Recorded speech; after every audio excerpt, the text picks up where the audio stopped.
So what is the future outlook?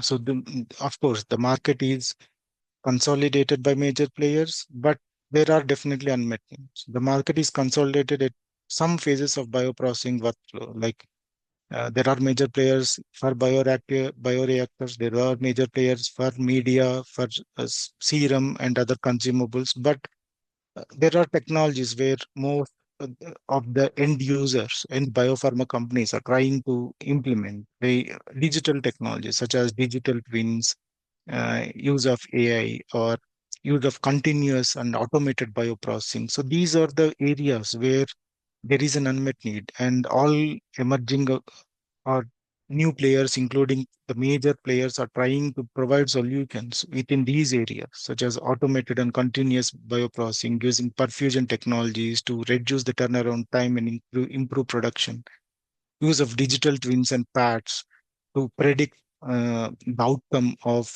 the production. And of course, the expansion of cell and gene therapies and personalized medicine. As we see, most of the in biologics, 30% of the biologics pipeline is on cell and gene therapy modality.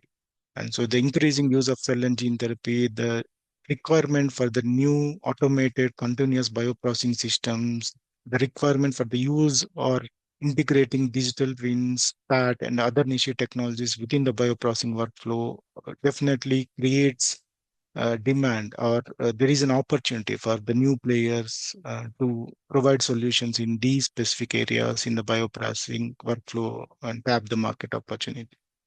So this is the future outlook with respect to bioprocessing industry.